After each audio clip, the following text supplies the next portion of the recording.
নমস্কাৰ prime report 18 চেনেলটোলৈ স্বাগতম জনাইছো। এই মুহূৰ্তত আহি পৰিছে কেইবাটাও গুৰুত্বপূৰ্ণ খবৰ আৰু এনে ধৰণৰ খবৰসমূহ নিতৌ পাবলৈ চেনেলটো সাবস্ক্ৰাইব কৰি ভিডিঅ'টোত এটা লাইক কৰিবলৈ নাপাহৰিব। তেন্তে বলক দেৰি নকৰি খবৰকেইটা আৰম্ভ কৰোঁ। এই মুহূৰ্তত দিবলৈ ওলাইছো প্ৰথমটো ব্ৰেকিং নিউজ। SITৰ হাতত পৰিল ছিংগাপুৰৰ ভিডিঅ'। দুখীয়া সাৰি যাব নোৱাৰাকৈ 90 দিনৰ ভিতৰত দাখিল কৰা হ'ব শক্তিশালী চাৰ্জশ্বীট। ছিংগাপুৰত থকা প্ৰৱাসী অসমীয়া ভাষ্য প্ৰদান কৰিছে। ছিংগাপুৰলৈ প্ৰেৰণ কৰা হ'ব তদন্তকাৰী দল। SITৰ বৈঠকৰ অন্তত ডাঙৰ মন্তব্য বিশিষ্ট ব্যক্তিৰ। SITৰ হাতত পৰিল ছিংগাপুৰৰ ভিডিঅ'।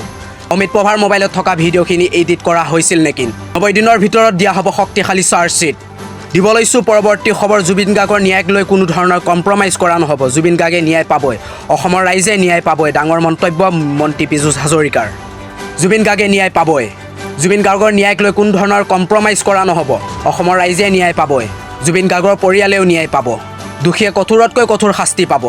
জুবিন গাৰ্গৰ ঘটনাৰ তদন্তৰ মাজত মন্ত্ৰী পীযুষ হাজৰিকাৰ ডাঙৰ মন্তব্য। দিবলৈছো পৰৱৰ্তী খবৰ। জুবিন গাৰ্গৰ ঘটনা তদন্ত কৰিবলৈ ছিংগাপুৰলৈ যাব অসম আৰক্ষীৰ দল। SITলৈ ইমেইল ছিংগাপুৰৰ চৰকাৰৰ। শীঘ্ৰেই ছিংগাপুৰলৈ যাব অসম আৰক্ষীৰ দল। ছিংগাপুৰৰ চৰকাৰে SITলৈ প্ৰেৰণ কৰিছে সন্মতিসূচক মেইল।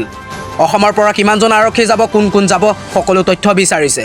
ছিংগাপুৰৰ সৈতে ভাৰতৰ চুক্তি আছে আৰু সেই চুক্তিৰ অনুসৰি আগবাঢ়িব তদন্তৰ প্ৰক্ৰিয়া।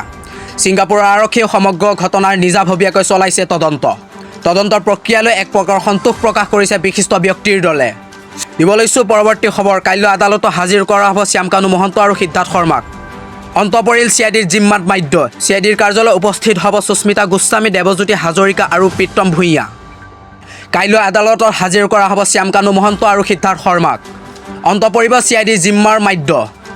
ইডিৰ গোচৰত পুনৰ আৰক্ষীৰ জিম্মাত লোৱাৰ সম্ভাৱনা শ্যামকানু মহন্ত আৰু সিদ্ধাৰ্থ শৰ্মাক। আনহাতে CIDৰ কাৰ্যালয়ত উপস্থিত হ'ব সুস্মিতা গোস্বামী, দেৱজ্যোতি হাজৰিকা আৰু প্ৰীতম ভূঞা।